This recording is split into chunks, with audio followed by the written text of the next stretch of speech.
Good afternoon, ladies and gentlemen.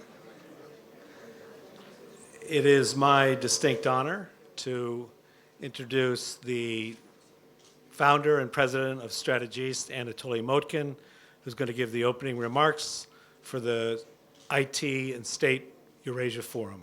Welcome, Anatoly, please.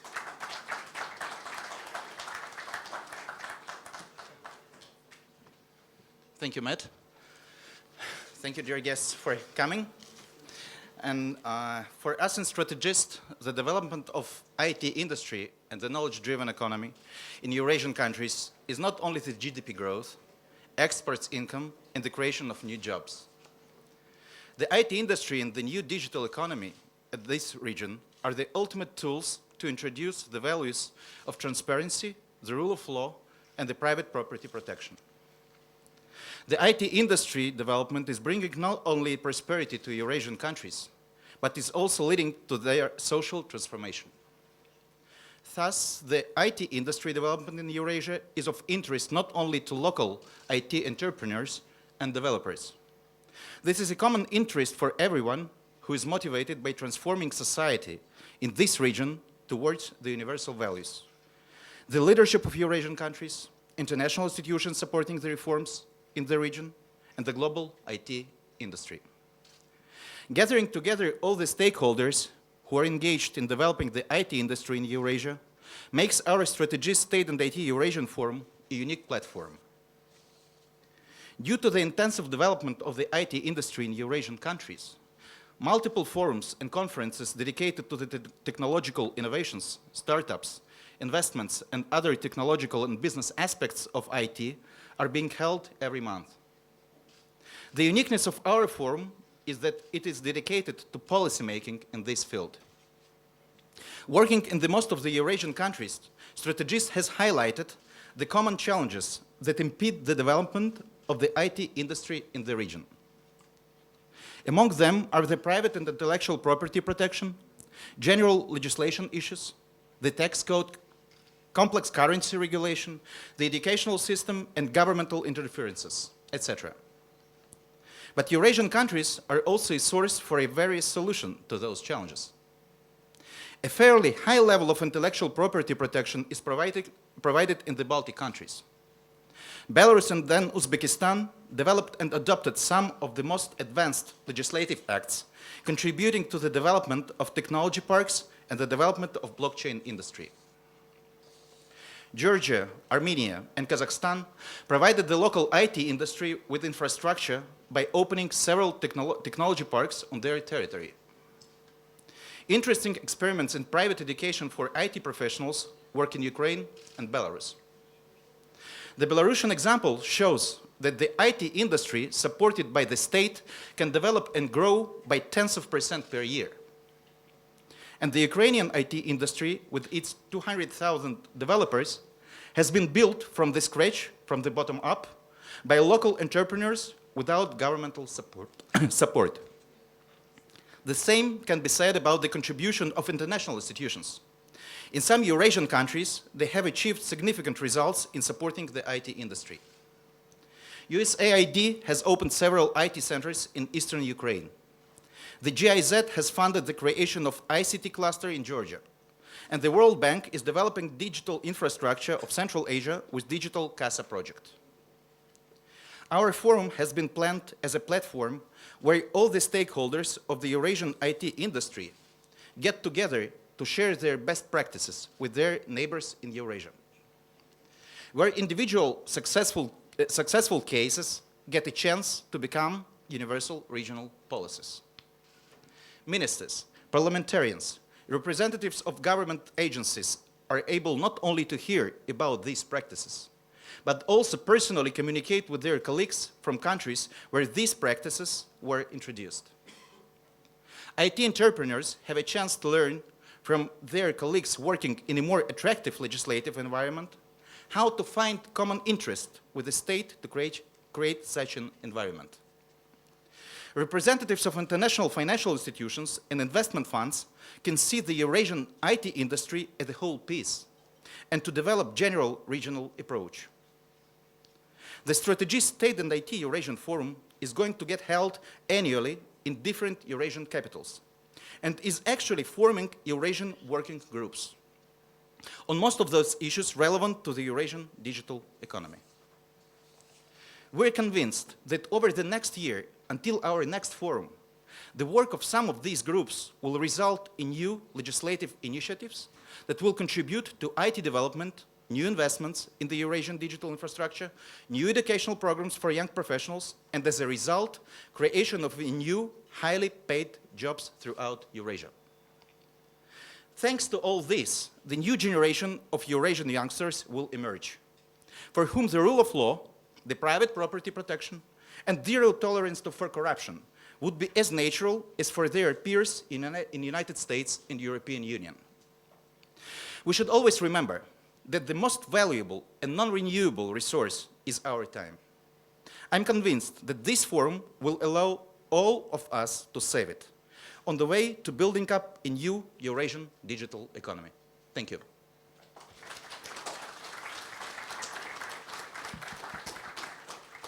And I would like to invite for a keynote speech our guest, if you can just change the slide, Prasanna Laldas from World Bank, the leading digital strategist for World Bank. Thank you.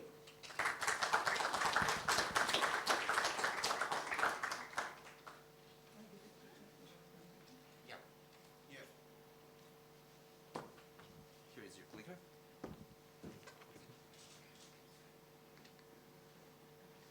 Okay, I'm sure this will eventually work.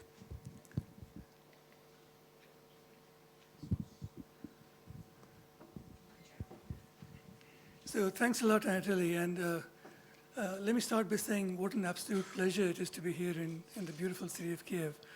It's a city I've never been to before, and I had long wanted to come here. So this is a tremendous opportunity for me to come here and share my work with you, but also enjoy this lovely city as well. As you can imagine, given my, well, I'll get this to work.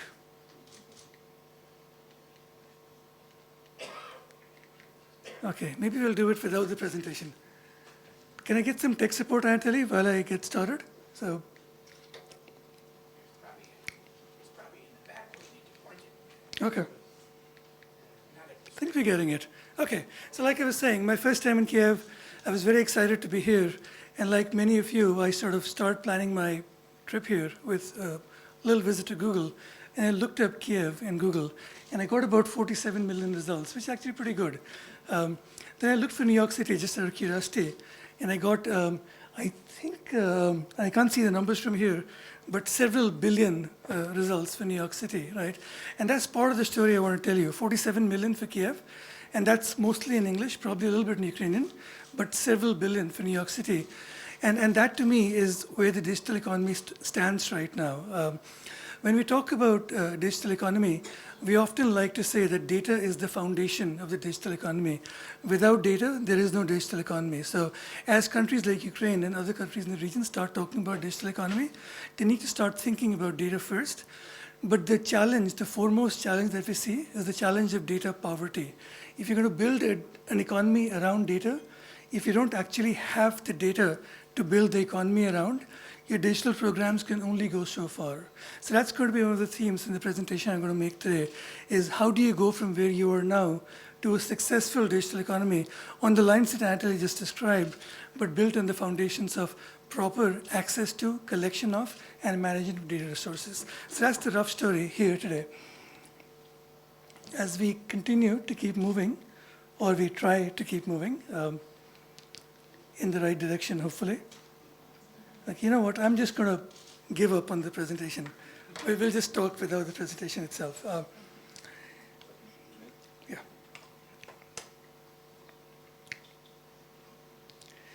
So, for me, So just move the point there. point there, not there. Okay, good. Good, I've got this figured out, right? So, like I was saying, right, so I didn't get enough results for Kyiv. But the reality is that the world as a whole is drowning in data right now. There are more data assets in the world now than ever before historically. and the amount of data resources is actually growing pretty exponentially. I don't need to go too much into it. There are lots of stats out there. Some interesting ones saying that 90% of the world's data was produced in the last 2 years. Some saying that in the last 6 months, we doubled the amount of information out there. So lots of numbers out there. Suffice to say that there's a ton of information out there and it's growing quite dramatically. What is interesting though, is that the nature and the source of this data has changed fundamentally. Historically, much of what we did was not datafied. Now everything we do is datafied, right? So when you walk on the street, cameras actually capturing information about you. Your car is actually gathering information as you move around the city. The cell phone in your pocket is constantly generating huge amounts of data that it did not do in the past. So satellite images, sensors, devices like our phones, and more have become sources of new data, and these are going to be the dominant sources going ahead in the future.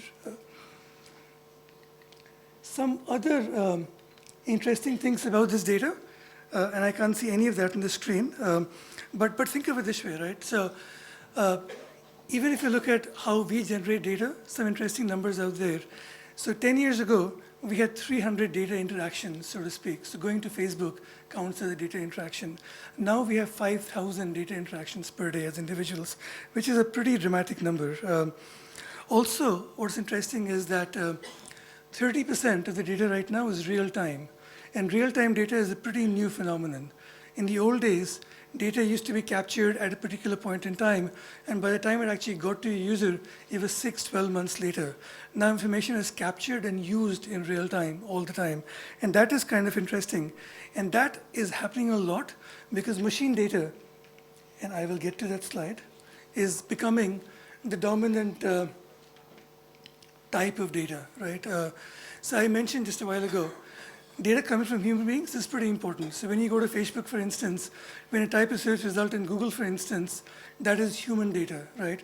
But when you're walking down the street and a camera captures information about you, that's machine data. So we have sensors out there that are capturing information on, let's say, weather conditions, soil conditions, atmospheric conditions. Those are machine data. And as things stand right now, I think this year, the amount of machine data will go beyond the amount of human data for the first time. And this change is going to be quite rapid. And let me give you a sense of how we will experience some of this data in the future. So we came down the lift just now, right? When we came to the hotel, you took a lift and you came down. In the old world, there was a regular experience with no data implications. In the modern world, and not so much in this lift, unfortunately, but this is it's going to be a fully data experience going forward. So think of it this way. You come down the lift. When you leave the lift apologizes to you and says, my ride was slightly bumpy, I'm sorry about it, right? And wishes you a good day. After you leave the lift actually sends a message to the building maintenance crew and says, my alignment is slightly off, which is leading to slightly bumpy rides. Come and take a look at me. It also makes a decision based on alignment saying that the alignment is beyond the code stipulated in the municipal regulations. It's unsafe for me to be used, so I'm going to shut down, right? So this is a lift which is doing multiple things. It is capturing data, so there's sensors in the lift, and these are real lifts. There's not science fiction. These are lifts. We wrote a report on IoT around the world, and this is a lift we saw in Toronto, right? And it's getting popular beyond that, right? So lift has a sensor that actually captures information on its performance as it's going around, right? It is connected to a network, so it's able to communicate with the building technicians to send them a message saying, come and take a look at me. But it's also intelligent.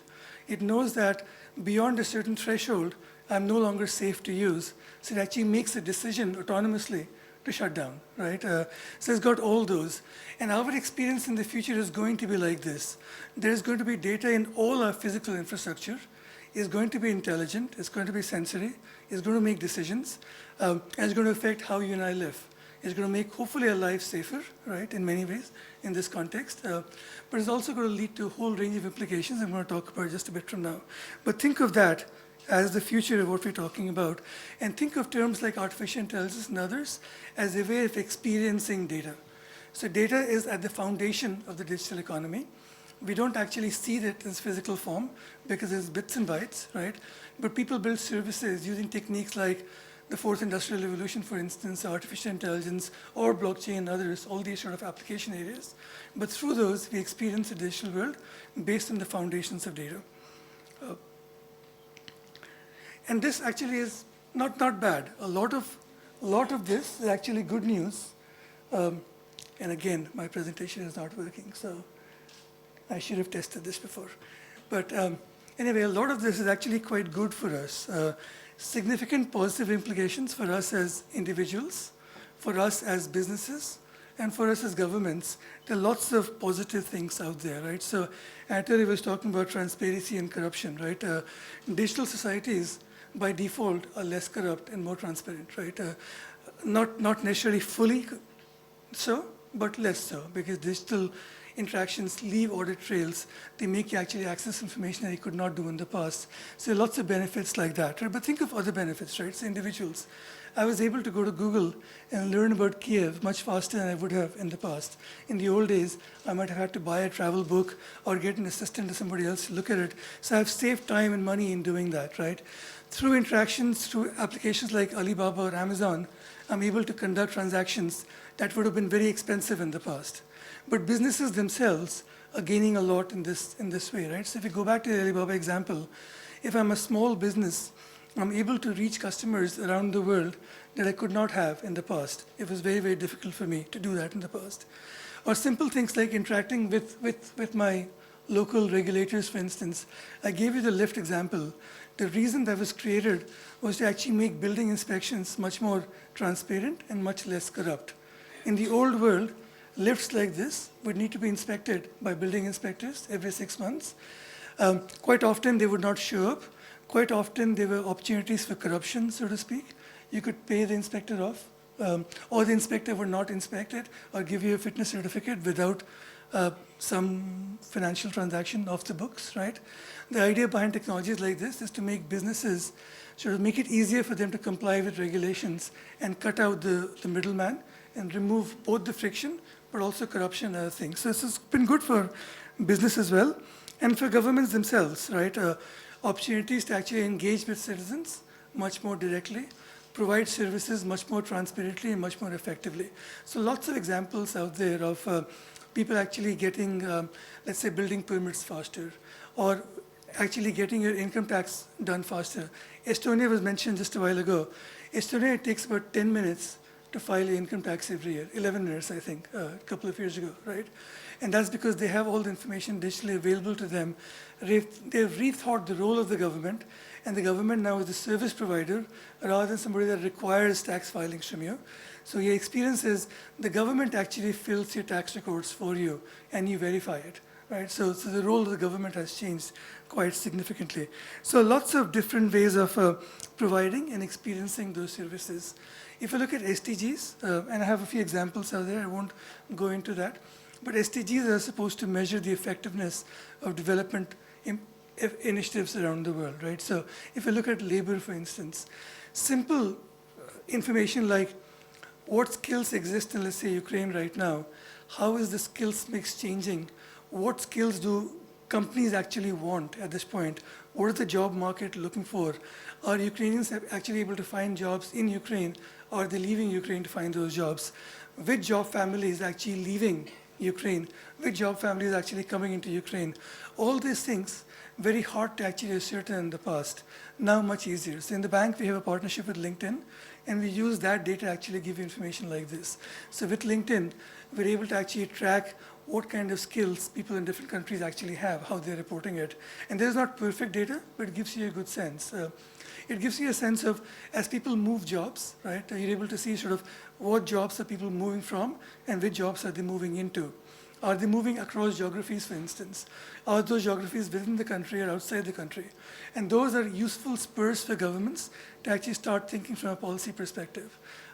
Which skills do I have a gap in my country, for instance? Which skills are actually paying more? How do I keep my talent in the country? Which company is actually keeping the talent in the country? Which company is actually taking it out of the country? And so all those information we can track in very, very, not quite real time, but close to real time. Any policy responses can actually be on those lines. So the point I'm trying to make is that as the world gets more digital, as data becomes more prevalent, as citizens, as private sector firms, and as governments, we have tremendous opportunities. And we've begun to actually take advantage of the opportunities in ways that we could not in the past.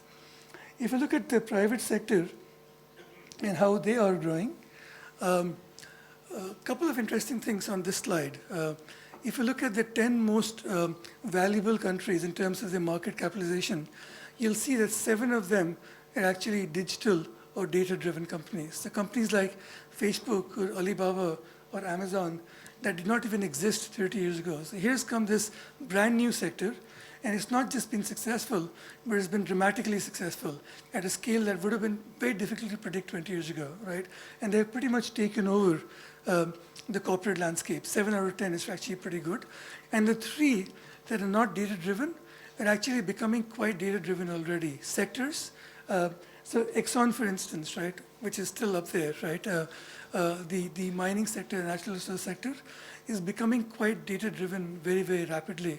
And depending on who you talk to, people there believe that in the future, their value proposition will not come from access to natural resources, but information about natural resources. They'll actually create new markets and new services based on data around them. So 7 out of 10 are data-driven companies, but the 3 that are not are also digitalizing quite rapidly. So expect this to become the norm in the future. This is the world that we live in. So if data is the foundation of all of that, how do we actually become competitive in this region and beyond when we've traditionally not been competitive? None of those companies that are listed are actually based here or in this region, right? So how do you actually get on that list? What's going to happen? And the reality is a bit like what you see in the screen here. So I have Usain Bolt, whom many of you might have heard of, right? The world record holder of 100-meter sprints, the fastest man in the world.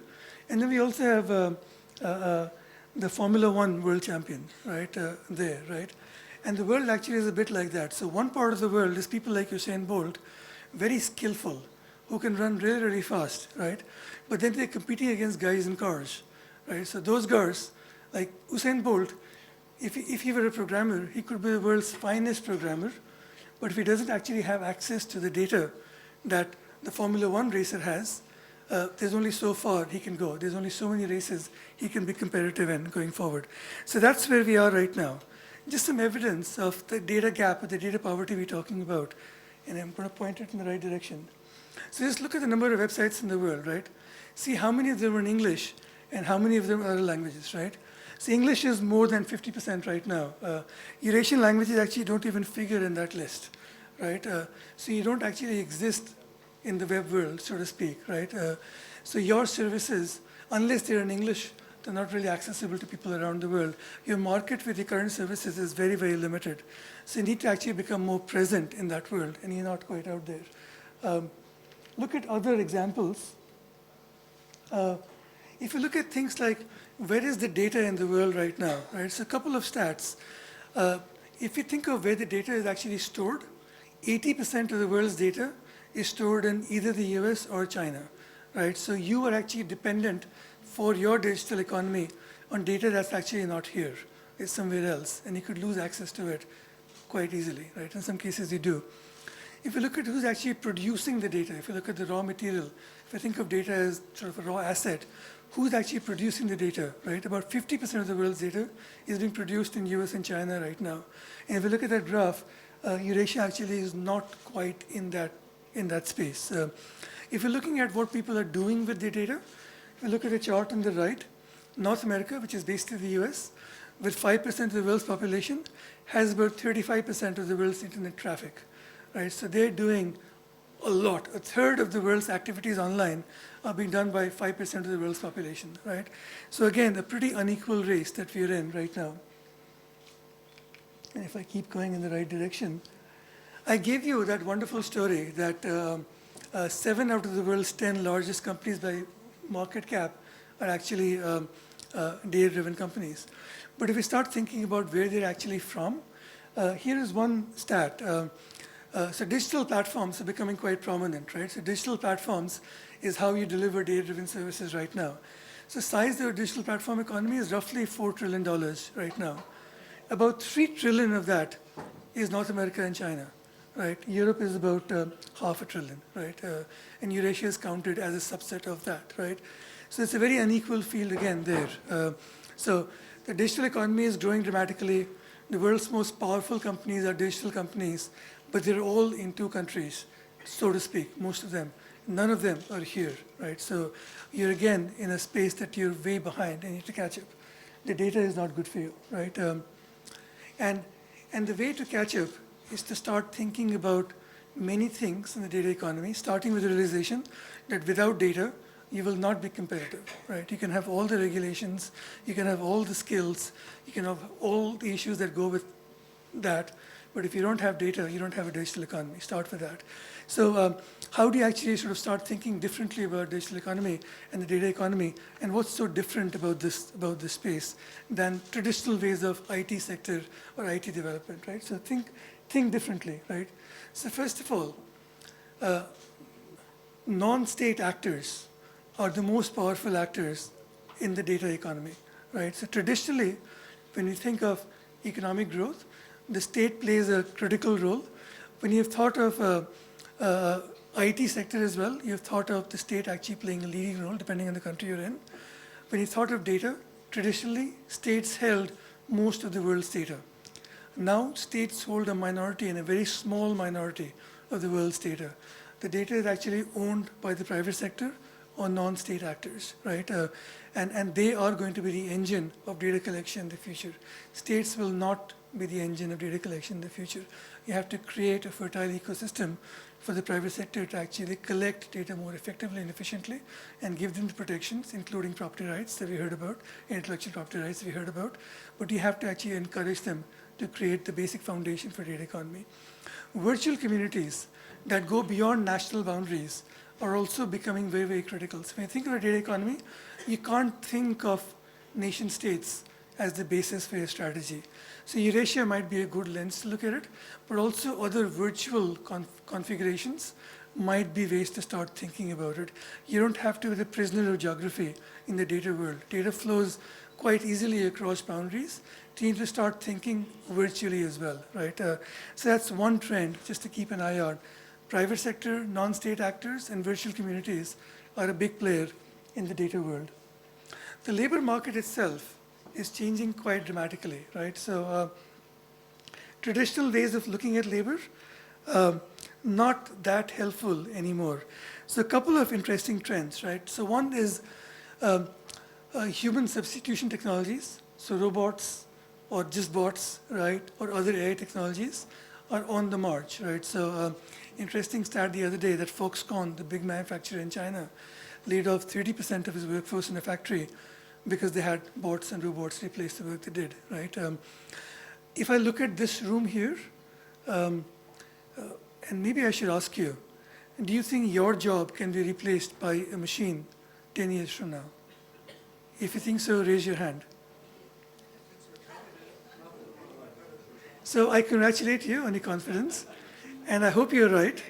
The reality is that 95% of your jobs will be done by machines in 10 years from now, right? So if you're a musician, if you're a lawyer, if you're an accountant, if you're a policymaker, a lot of those jobs will go to machines. I'll give you some examples in just a bit, right? Quite often, we take our jobs with, I think, a little more seriousness than maybe it deserves. I do this around the world, and pretty much everywhere I go to, people say that they are going to be safe, right? Everybody else is going to lose their jobs, right? In reality, all of you, right, will lose their jobs to machines, right? 10 years from now, right? Just start getting ready for it. I'll give you some examples in just a bit, right? The other thing I wanted to talk about is you need to start thinking of skills differently and start thinking of skills as a global resource and also skills that move very rapidly across borders, right? So one challenge that we're seeing in many countries in this region and beyond is the fact that they're losing the best and the brightest people they have to other countries, right? And that trend will only intensify. Even if your local economy grows, your labor does not need to be here in the data economy, right? So you could have the world's largest company based here, but all the people in it could work somewhere else, right? So that's just something for policymakers to start thinking about. Data-driven jobs, first of all, don't need to be done by human beings. And when they're done by human beings, the labor does not need to be tied to a geography, right? So how do you make your country, your locations attractive to your local talent, but also to international talent is going to be a challenge you have to start thinking about a bit differently in the data world. And the other thing, of course, the obvious one, is the changing demographics. People that are born native will look at work differently. They will have different expectations from jobs. They will not expect jobs to be connected to their degrees, for instance. They'll probably not expect to have lifelong jobs with the benefits that come with it. They'll expect to be mobile. They'll expect to be doing multiple jobs in non-exploitative arrangements. Right now, multiple jobs often mean exploitative arrangements. But in the future, hopefully, that's going to be a bit different. So the mindset and the expectations of the labor force are going to be different as well. So just think of some of these things in the future of labor, so to speak. The other thing to start thinking about is the world as a whole. I talked about the fact that geography is less of a determinant right now. There is a slide before this that talked about the fact that, I will eventually get to it. Let's talk about this slide, right? So let's talk about just the fact that that the world is changing fast, right? So I talked about 10 years from now, you lose your jobs, right? It sounds like really, really quick, right? But it could actually be faster. Hopefully not for me. But expect the world to change much, much faster than it did in the past. Some examples, right? So Facebook took 5 years to go from zero to $1 billion, right? Last year, they lost $120 billion in one day, right? So they grew pretty exponentially after the first billion, but they grow so big that they could absorb losses at that scale, for instance, right? If you look at how fast sort of mobile phones have penetrated around the world, that speed has been dramatic compared to what it took people to get access to phone lines, which actually most of the world never did, right? But if you think of the invention of the phone in the late 19th century to, let's say, 10 years ago, it took about 100 years for about 30% of the people to have phones, landlines, right? It took 20 years for pretty much everybody in the world to have much smarter phones, right? So the pace of change is very, very rapid. We looked at the chart showing 7 or 10 largest firms. The fact is that none of those companies existed 30 years ago, and now they dominate the landscape. So companies emerge and grow fast very, very rapidly, and the services did not exist at a time, scale, and they become global very, very rapidly. So think about, again, if I take Facebook or Google examples, right? From services with no users to services that the whole world uses, right? The pace of change was very, very dramatic. No other firm in the history of mankind or no other entity ever reached so many people so fast in so transformative ways before. So expect that pace of change to be very rapid and expect disruption to become the norm, right? So in the old world, change came from within. It was incremental. Now change comes from outside. So people that are not in industry will come and change the industry. So Airbnb right now is more valuable than the 5 largest hotel chains behind that, right? It actually manages more properties than those 5 hotel chains, right? Nobody in Airbnb is a hotel industry professional, a tourism professional, right? They're essentially a digital data company that came and disrupted industry completely from outside, right? So expect that to happen in all the work we do, right? So if you're a lawyer, expect non-lawyers to change the legal field. It's already beginning to happen, just to let you know, right? If you're a policymaker, expect sort of soft laws or norms to become more prominent in the space going forward. So just expect disruption to come from outside and expect it to happen very quickly. You have to prepare for it. If you see a trend now, you can't wait for 10 years to figure it out. You have to learn to adapt to it ASAP. One way people are doing it is through digital alliances. We're seeing sort of in the old world, we had regional alliances, right? This region, for instance, has lots of experience in different kinds of blocks, for instance, right? Now we're seeing digital alliances beginning to form. GDPR, the European sort of single digital market, is a kind of an alliance. You'll see more alliances like that coming up in the future. You'll see trade agreements actually start containing provisions that actually create sort of preferential digital trade arrangements more and more going forward. So you'll see a lot of that. You'll see this notion of common data markets. I mentioned the European single digital market, but you'll see that becoming quite the norm, hopefully in Eurasia as well. You'll also see this notion of data commons, right? So right now, when people think of data, they often think of it at the individual level or the corporate level or the national level. You'll start seeing data emerge sort of cutting across some of these boundaries. The notion of data commons is a notion of data assets and infrastructure at a sectoral level. For instance, in the US, for instance, a lot of health data commons are beginning to emerge now with participation of government and non-government actors through all kinds of contractual and non-contractual arrangements. You'll see a lot of these trends beginning to emerge. You'll also see the notion of data ownership. And again, private property was something that Anatoly talked about. You'll see those notions begin to extend to data as well. Traditionally, data has been thought of as something you can have rights over, not something you can really own. And that the jury is still out there on that one, right? So lawyers in this room will probably know more about this than I do. But the norms and discussions are beginning to change right now. So just to go back to my Lyft example, right? So that Lyft produces all that data, right? Who owns that data and who should have rights to it? So in many cases right now, people that buy lifts like that don't realize that the data is actually owned by the manufacturer of that lift and not by the entity buying it. So in the US, we've had lots of issues, especially in the agriculture sector, in which farmers are buying harvesters. Harvesters come equipped with a ton of sensors. Those sensors actually, so every time you take the harvester into your farm, those sensors collect a huge amount of data, right, about what you're growing, when do you grow it, the conditions of the soil, the weather conditions, when do you harvest, when do you put pesticides, what pesticides you put in. All the information actually collected by those sensors in those harvesters, unknown to you. And those goes to actually manufacturers of the harvesters, and they in turn build intelligence services using your data, plus data from other people like you, and sell those services back to you, right, essentially built on your data. And now farmers are beginning to say that, well, maybe we should own some of that, right? So those issues are becoming kind of important. As individuals also, those 7 companies we talked about, right, many of them actually built on the data you and I willingly gave to them.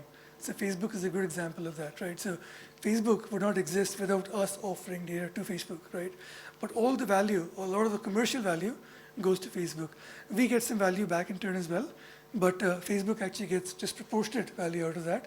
But also they get rights to use their data in ways that we have no control over, right? So quite often they sell data to third parties without telling us. Those third parties do things with their data that we would never agree to have done with that data, right? So all those issues are beginning to come up. So data ownership is becoming an issue. Data valuation, data markets, data exchanges, these sort of trends are beginning to emerge. We did a report last year in which we valued our data, individual data, at about $53 per year to each of these companies. Some other people have larger numbers. Some people have $200. Some people have $10,000. So all kinds of numbers out there, right? And depending on the service, the value does differ.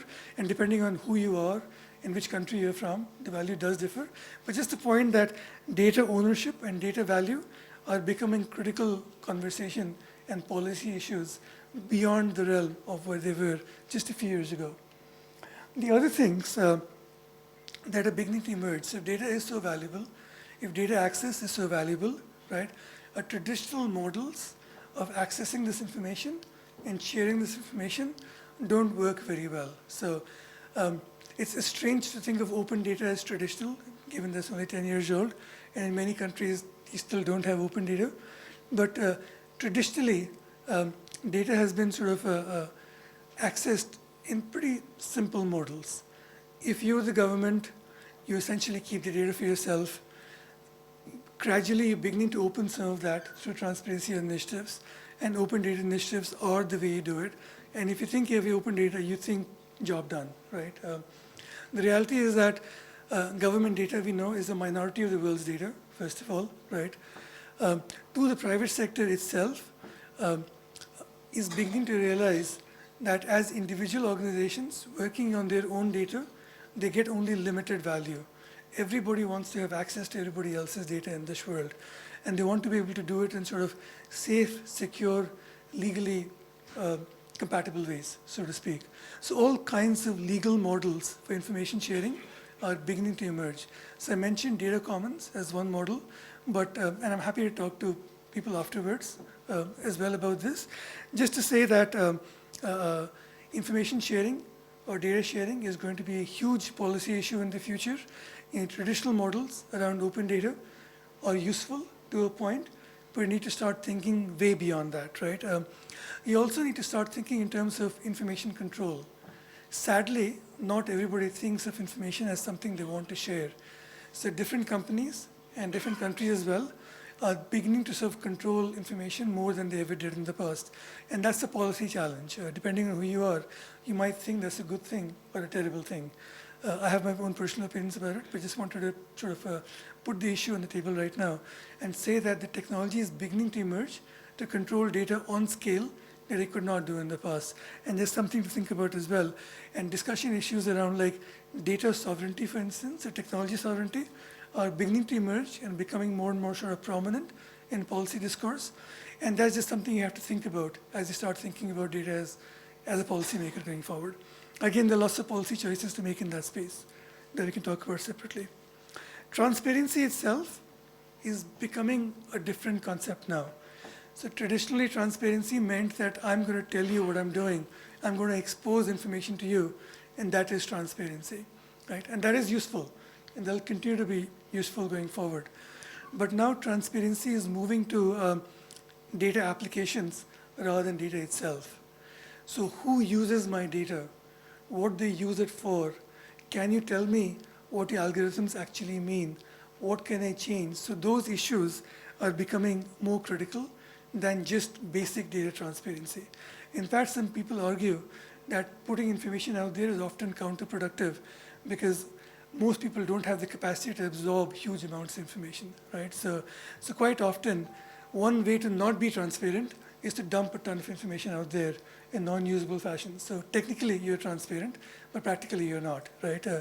So basic transparency happens when somebody uses or makes use of this information, and the conversation is shifting to explain to me how you use that information, right? So that is becoming the question. And also explain to me who got this information, how they got the information, what they did with it. So the conversation has shifted there quite a bit, and the law needs to sort of catch up to that. And right now, New York City, for instance, has an algorithmic transparency task force, probably the only one that I know of, but I'm sure the others as well. But more and more, you'll see government get engaged in that, but government working closely with the private sector and civil society. So you'll see that as an issue going forward. Rules as code.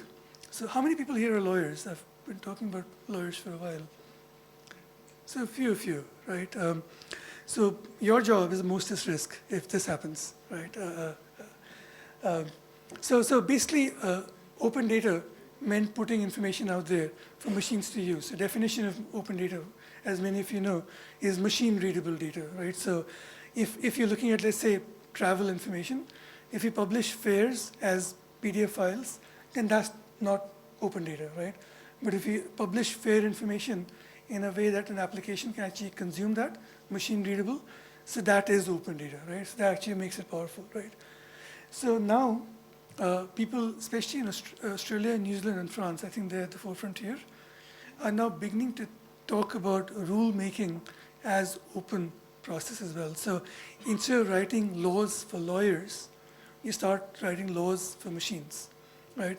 And once machines can actually understand law, then they can actually start drafting contracts, they can actually start executing contracts, they can actually take care of enforcement and compliance, lots of things that lawyers typically spend most of their day doing, right? So most legal practices spend 90% of the time doing pretty basic work, right?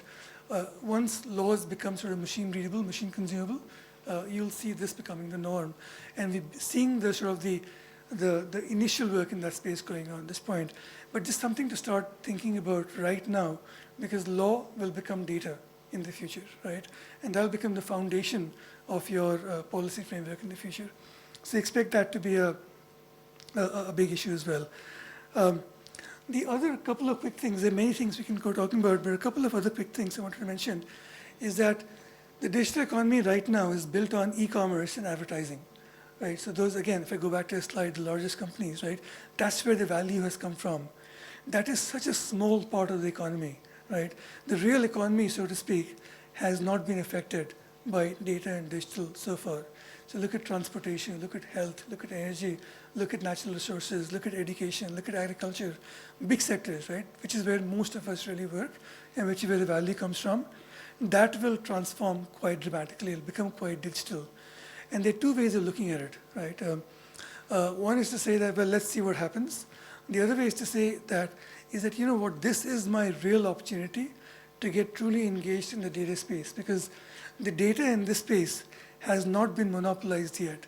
So social data, or human data, right now, belongs to Facebook and Alibaba and Amazon, right? You cannot build something at that scale sitting here in Ukraine. If you wanted to build the world's greatest online advertising market, you could succeed, but that's a small market to be going after. The real opportunities are going to be in the real sector, which is not digital yet. And this is the opportunities for countries in this region and beyond to actually start datafying rapidly, start creating rules of engagement to make sure that you actually have rights and control over the information that comes out of it, that you actually get the value out of it rather than other entities. You don't want a manufacturer in the US selling you harvesters, which then send the data back to the US, and American companies create value out of that, right? They could, and they should. If you let them, they absolutely should, right? But that's just something to start beginning to think about. A lot of the competitive advantage for countries in this region and beyond will come from the digitalization of the real sector. And some of the issues I talked about in the preceding slide, those issues will apply. But here may be an opportunity for many of you going forward. Just a couple of things about how countries are beginning to approach it. Two broad things. One is AI strategy by itself. Artificial intelligence is how, like I said, most of us experience data. So we're seeing a huge rash of AI strategies around the world. I don't know if Ukraine has one, but 40 plus countries right now already have AI strategies, and many others are building it, right? And there's a ton of details I can go into it, but one thing I wanted to point out was that the role of the state is a big part of the strategy. So once you start looking at AI strategy, you look at two broad things. One is in which part of the AI world will I be competitive in as a government, as a firm, as an individual. But two is what is going to be the role of the state. And we're seeing three broad models right now, actually two broad models. One is the directing model. So countries like China or France or Chile, in which they see the state at the center of AI in the country going forward. So they see a very, very prominent role for the state.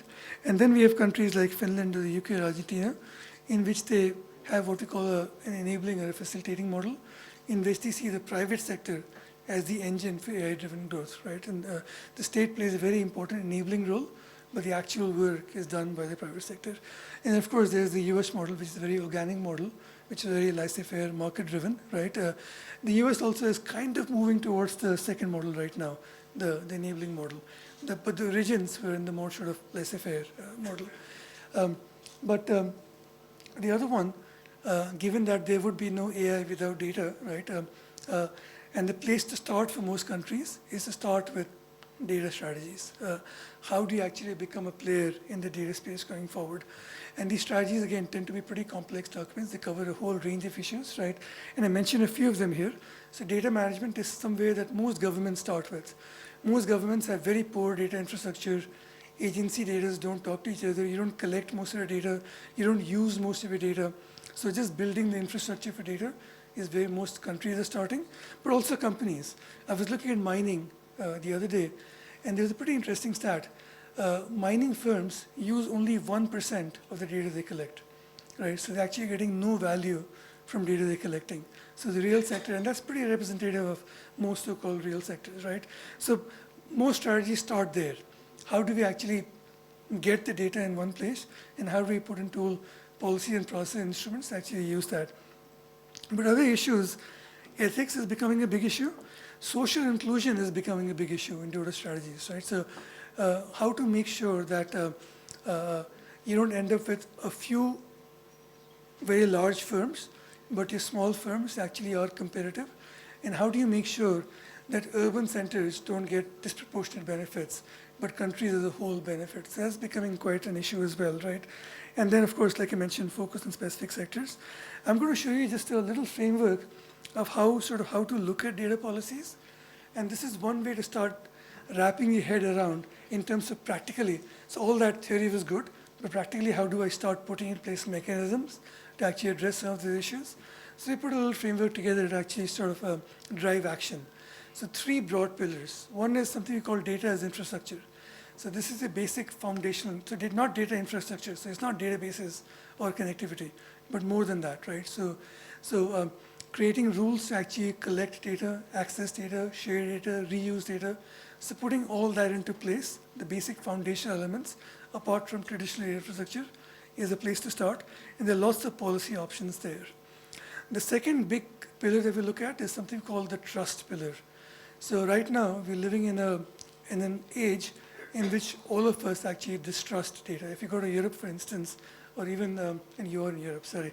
If you go to, this is somebody speaking as somebody who lives in North America, right? But even in North America, right, regulations have now become the dominant conversation piece around data going forward. Given sort of what happened in a bunch of elections around the world, given the fact that very small companies are playing an outsized role in economies right now, regulation has become a big deal, but we want people to start thinking beyond regulations to generate trust, right? So data protection and privacy and those issues are important, but also giving people ownership rights, thinking of competition policies and monopoly issues are also important in creating trust in this environment. And then the final piece we look at is the value piece. So once you have the infrastructure, once you have the value policies in place, how do you actually get value out of this? So how do you encourage entrepreneurship? How do you encourage innovation in this space, right?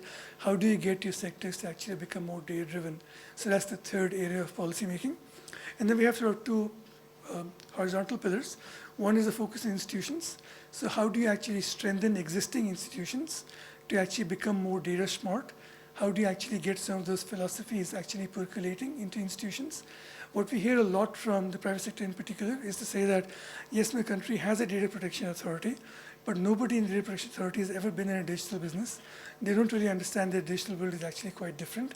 They still have a pretty analogous way of dealing with digital issues, right? So creating sort of data smart institutions is critical. And then the skills framework on the other side is a big part of that piece as well. I will maybe try and go to one more slide and stop there, right? Just to say that implementation is the key, so do not leave it at the policy and theoretical level itself. And in terms of what you should take away from this, I just have a couple of points I want to reiterate.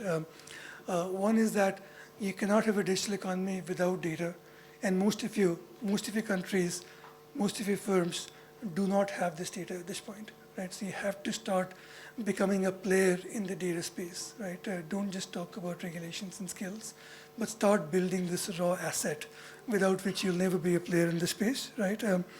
Second one is that there's a lot of good that's going to come out of this, but we've already seen that there are lots of negative consequences as well, so do not ignore those. The regulations are important, right? But the time to act is now, right? You cannot wait 5 years to have a data strategy in place. You need to have a data policy and strategies in place as of now. If you don't have one now, you're late already. So let's go get started. Thank you very much.